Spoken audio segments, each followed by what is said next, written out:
They say that the houses we grow up in hold the blueprints of our souls.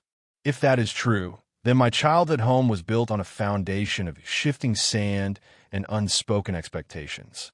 My name is Elena. For 32 years, I was the invisible pillar holding up a collapsing structure.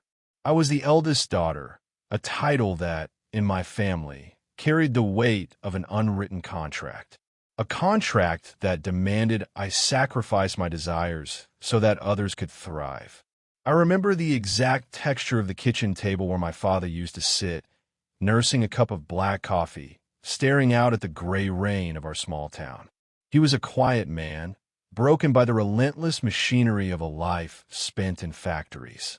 When he passed away 10 years ago, he left behind a mountain of medical debt, a grieving widow, and a legacy of quiet endurance.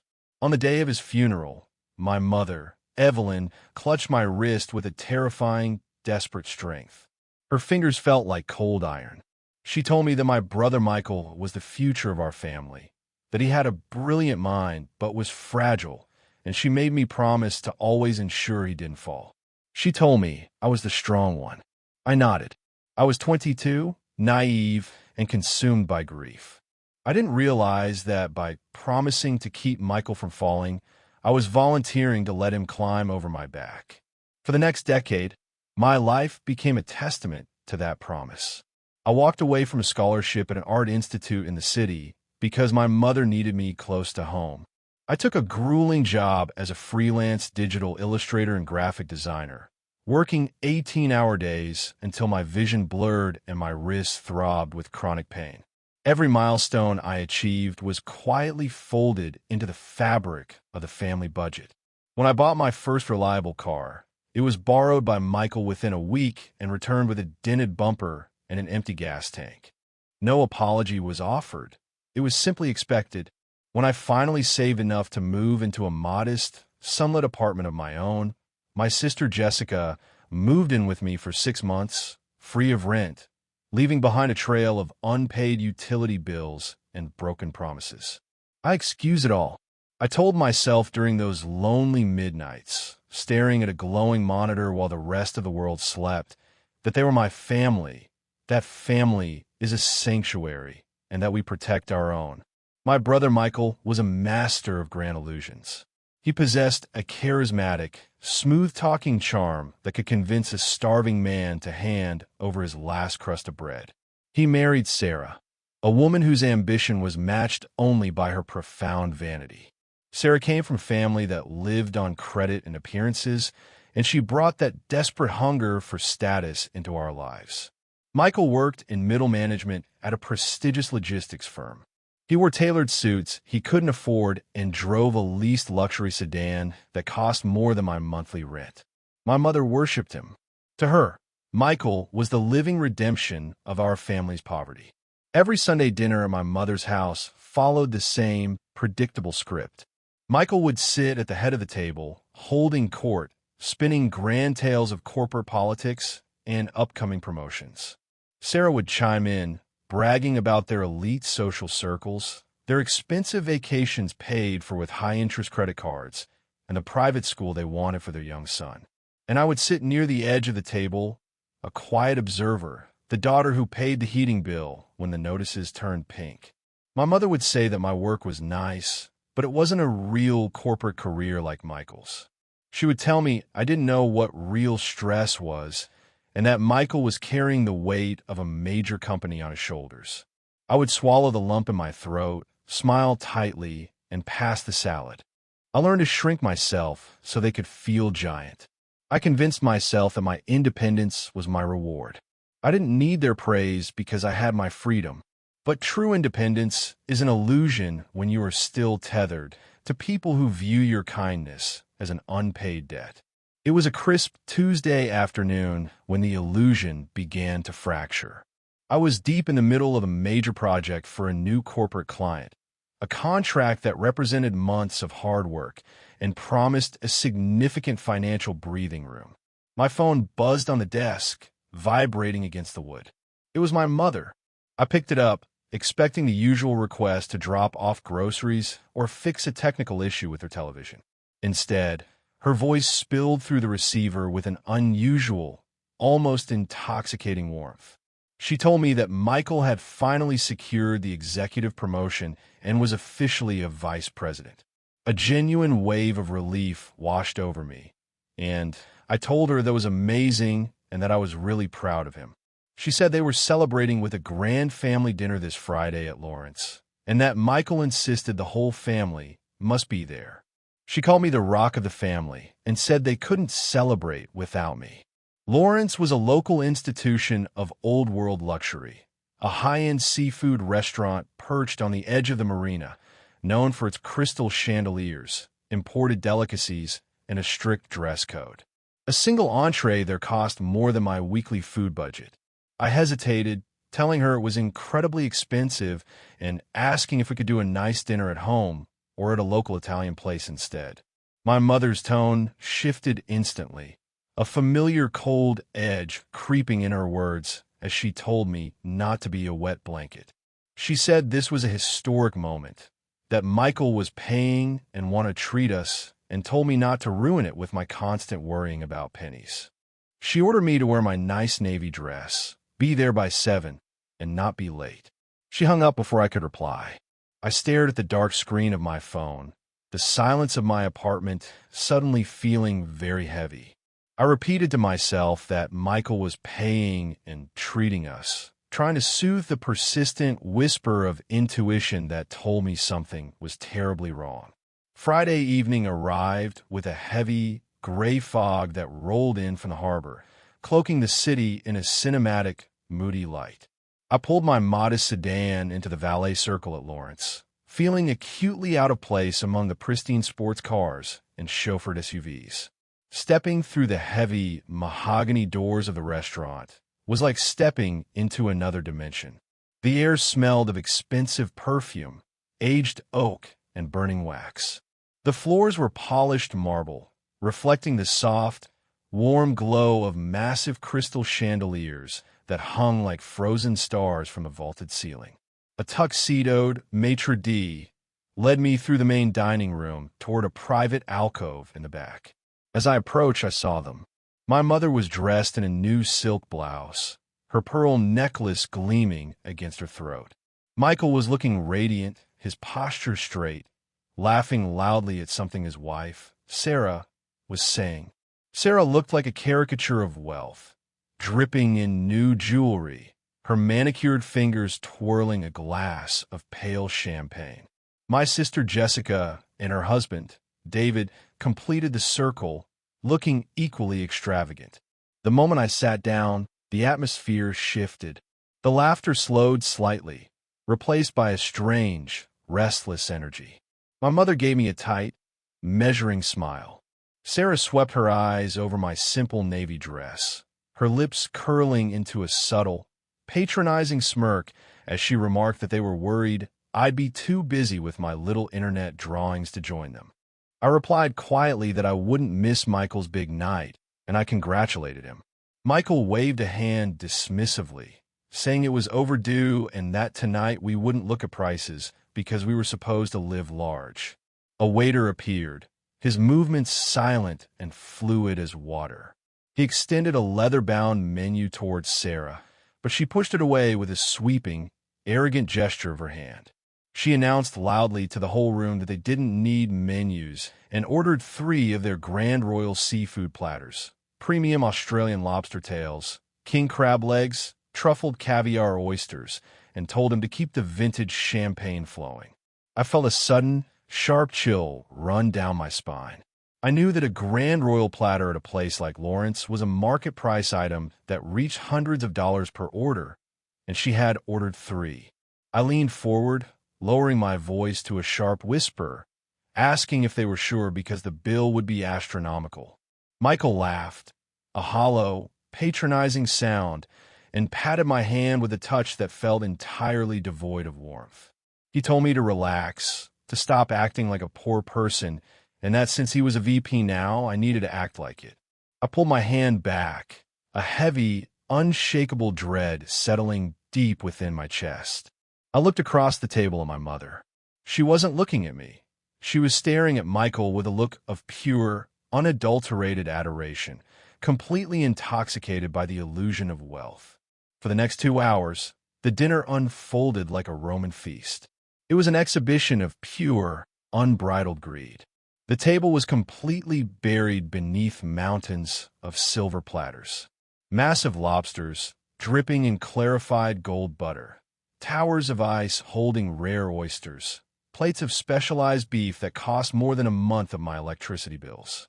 They ate with a feral, desperate hunger, laughing loudly, clinking their crystal glasses, making toast to their own brilliance.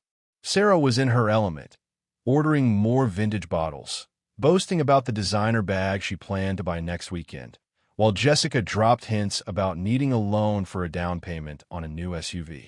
And through it all, I sat in absolute, suffocating silence. I barely touched my food. I had ordered a simple, modest garden salad and a glass of sparkling water. The opulence around me felt grotesque. The heavy dread in my stomach had turned into a physical sickness. I watched them pass by, knowing smiles between one another. Every time I looked up, I caught my mother or Sarah looking at me with a strange, calculating expression. It wasn't the look of family sharing a celebratory meal. It was the look of a pack of wolves watching a deer step into a clearing. The feast finally drew to an inevitable close. The silver platters were reduced to a graveyard of empty shells, cracked claws, and pools of cold, congealed butter. The empty champagne bottles stood like hollow pillars around the table. The loud laughter began to die down, replaced by a sudden, heavy silence that felt entirely manufactured, like the quiet before a trap snaps shut. I saw my mother catch Michael's eye. She gave a small, almost imperceptible nod.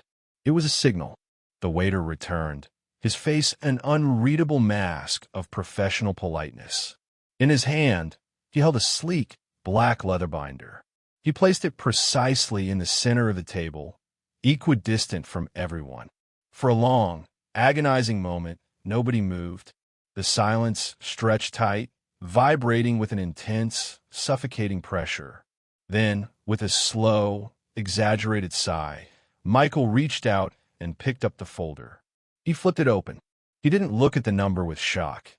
Instead, a completely theatrical, practiced expression of dismay washed over his face. He shook his head, letting out a heavy breath, and told us we had a bit of a situation. My mother leaned forward, asking what was wrong, and Michael looked directly across the table, locking his eyes on mine with a cold, predatory focus. He said the total was $4,280 and claimed that he and Sarah had rushed out so fast they forgot his wallet. Sarah had no cards, and they were in a bind. The air left my lungs in a sharp, painful gasp. The room felt like it was tilting on its axis. I whispered that he had to be joking, reminding him that he invited us and told me he was paying. Jessica chimed in immediately, telling me not to look at them because they had just maxed out their cards fixing their roof. My mother added that her pension check hadn't cleared yet, and her voice lost all its warmth as she flatly told me I was going to have to cover it. I refused, my voice rising as panic and fury took over. I stood up halfway, gripping the table, shouting that I would not cover it, that I hadn't ordered any of it, and that I didn't have $4,000 to throw away on a single dinner when I had only eaten a $20 salad. The mask of the loving family didn't just slip, it was violently torn away. Sarah leaned back in her chair, crossing her arms, her face twisting into an expression of pure, unadulterated venom as she told me to stop being dramatic. She said everyone knew I had the money from my freelance business, that I had no husband or children to feed, and asked what else I was saving my money for if not to help my family. I told her it wasn't helping, that it was an ambush, and that they knew exactly what they were doing when they called me. My mother slammed her hand down on the table, making the crystal glasses rattle, and yelled at me to stop. She scolded me for speaking to Sarah that way, called me a selfish, bitter girl for ruining Michael's celebration, and accused me of always being jealous of his success. The word selfish pierced my chest like a physical blade. I stared at my mother, the woman whose bills I had paid, the woman whose house I had repaired, the woman I had protected for 10 long years at the expense of my own dreams. I asked her how she could call me jealous and selfish when I had paid her property taxes to save her house and bought Michael's son his laptop. My mother snapped back that it was my duty as a daughter, claiming Michael was the head of the family now and needed this celebration. She told me to just put on my business credit card, saying I'd get points and that Michael would pay me back eventually. Eventually. The word hung in the air like a death sentence. They all knew it was a lie. There was no promotion, or the money was already spent on Sarah's jewelry and Michael's debts. They had intentionally targeted me, viewing my hard-earned financial stability as a communal pool they had a right to drain. Michael wouldn't look me in the eye. He played with a leftover crab leg on his plate, his silence the loudest betrayal of all. He was perfectly willing to let his wife and mother destroy me, as long as his pride remained intact. As I sat there, looking at their cold, expectant faces, something fundamental broke inside me. The profound heartbreak and the crushing weight of their rejection suddenly hit an absolute bottom, and it transformed into a cold, pristine, and burning sense of absolute clarity. The fog in my mind cleared completely. I saw them for exactly what they were, parasites. They didn't love me or even see me. They only saw a resource to be consumed. I told them I understood, keeping my voice flat, calm, and freezing cold. I wiped the tears from my face, stood up, and picked up my handbag. Michael demanded to know where I was going, his voice spiking with nervous panic. I told him smoothly that I was going to the restroom to compose myself and transfer a fund from my savings so the card would go through. Sarah's face relaxed into a smug smile as she told me not to take too long because they wanted dessert. I told her I wouldn't be long at all. I turned around and walked out of the alcove, leaving the graveyard of their greed behind me. I didn't walk toward the restrooms. My steps were deliberate and firm as I crossed the polished marble floor of the main dining room, heading straight toward the front podium. The restaurant manager, Arthur, was reviewing the seating chart and looked up as I approached. I told him quietly that everything was not satisfactory and asked to speak with him privately about Table 12. He guided me a few steps away into a quiet corridor near the wine cellar. I looked him dead in the eye and told him that the people at Table 12 were attempting to commit dine-in-dash fraud, having invited me under false pretenses and now trying to force me to pay a $4,000 bill. Arthur's eyes widened in professional shock. I opened my purse, pulled out my wallet, and handed him a $50 bill, telling him it covered my salad, my water, the tax, and a tip for the waiter. I told him I was leaving right now, that I never authorized my name to be on that table, and suggested that if they try to leave without paying the remaining balance, he should use his security and call the police immediately. Arthur looked at the bill, then back at me, seeing the absolute conviction in my eyes. He nodded slowly, thanking me for informing him, and assured me my personal liability was cleared and that he would handle it personally. I thanked him, turned, and walked out of the restaurant with my head held high. The parking lot was dark, the fog hanging low over the asphalt. I walked to my sedan and climbed inside, but I didn't start the engine. I pulled my car forward into a dark, shadowed spot near the edge of the marina that gave me a clear, unobstructed view through the massive glass windows of the restaurant. I turned off the headlights, leaned back, and waited. It took exactly 20 minutes. Through the glass, I saw the commotion begin. The smug, relaxed atmosphere of Table 12 had completely vanished. I saw Arthur, accompanied by two large, imposing security guards, blocking the exit of the alcove. Michael was on his feet, his face visibly flushed a deep, panicked red, waving his arms wildly in a frantic explanation. Sarah was standing beside him, her previous arrogance completely shattered, her hands flying to her mouth in terror as she realized the security guards weren't moving. I could see my mother sitting in her chair, her shoulders slumped, her face pale under the bright crystal lights. Jessica and David were backed into the corner of the booth, desperately trying to distance themselves from the nightmare. Arthur was unyielding, holding the black leather binder in one hand and his phone in the other, giving them a clear ultimatum: pay immediately or leave in handcuffs. Michael frantically searched his pockets and began making calls, his posture bending into a pathetic, begging stance. Later, I would find out from a distant cousin who received one of those frantic midnight calls exactly what happened. Michael didn't have his wallet because his credit cards were completely maxed out, and he had lied about the promotion because he had actually been placed on a probationary review for gross incompetence. Desperate to avoid a public arrest, Michael was forced to call his immediate supervisor at 9:30 on a Friday night, sobbing into the phone and begging for an emergency advance on his salary just to cover the dinner bill. The director agreed to wire the funds, but Michael's reputation at his company was completely destroyed, and he would be quietly let go within a month. As I sat in the darkness of my car, watching the security guards escort my pale, trembling family toward the manager's office, my phone began to violently vibrate in the center console. The screen lit up with missed calls and messages from my mother and Michael, screaming at me, asking how I could leave them, and calling me a monster who had destroyed the family.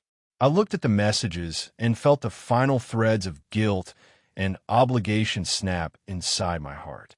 There was no pain or anger, only a beautiful, vast silence. I didn't reply. One by one, I opened their profiles, and with a calm, steady thumb, I blocked every single one of them, erasing their ability to ever reach into my life again. I turned the key in the ignition, the engine purred to life, and I drove out into the open, endless night. 6 months have passed since that foggy Friday night at the marina. The storm that followed my departure was loud, but it raged outside a fortress they could no longer enter. They tried using mutual relatives to pass messages, calling me from unknown numbers, painting me as a cold-hearted villain who abandoned her family over a restaurant bill. But the world only hears what it wants to hear, and I no longer care about the script they wrote for me. My life has changed in ways I never thought possible. Without the constant, draining financial demands of my family, my design business has flourished. I finally signed that corporate client, paid off my minor debts, and stopped working 18-hour days. My wrists have healed, and my vision is clear. For the first time in my life, when I look at my bank account, I don't feel a suffocating wave of anxiety. I recently took a real vacation, renting a small, secluded cabin near a quiet lake a few hours north of the city. I remember sitting on the wooden porch of that cabin, watching the sun slowly sink below the treeline, painting the water in brilliant shades of amber, violet, and deep, quiet blue. I held a warm mug of tea, listening to the gentle rustle of the pine trees in the wind. There was no noise, no demands, and no heavy expectation waiting to crush my chest. I thought about my father that night, and the promise I had made to him and my mother at his funeral. For a long time, I felt like I had failed him by walking away. But as I watched the stars emerge over the quiet lake, I realized the truth. My father didn't want me to be a martyr. He didn't spend his entire life breaking his body in a factory just so I could let my family break my soul. He wanted me to be strong, but true strength isn't about how much abuse you can tolerate before you break. True strength is having the courage to look at the people you love, realize they are destroying you, and say no further. We live in a world that romanticizes unconditional loyalty to family. We are told from childhood that blood is an unbreakable bond, and that we must tolerate cruelty, exploitation, and disrespect simply because we share a last name. But that night at Lawrence taught me a vital lesson that I will carry with me for the rest of my days. An unwritten contract based on exploitation is not a family. It is a hostage situation. Kindness without boundaries is not a virtue. It is a slow, silent suicide of the self. Boundaries are not meant to punish the people who hurt you. They are not weapons of revenge or tools of anger. Boundaries are simply the walls of your own sanctuary. They're the rules of engagement that declare your life, your hard work, and your soul have inherent value. They're the lines that protect your peace from the insatiable hunger of other people's greed. My family ordered a $4,000 feast of entitlement, completely expecting me to pay the price for their vanity.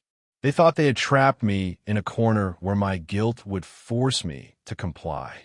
But by walking away, I didn't just leave them with a restaurant bill. I left them with a mirror of their own actions. I forced them to finally face the consequences of the chaos they created. I lost a family that night, but as I sat on that quiet porch, wrapped in a warm blanket, listening to the silence of the lake, I realized something beautiful. I didn't lose anything that truly belonged to me. I lost my chains.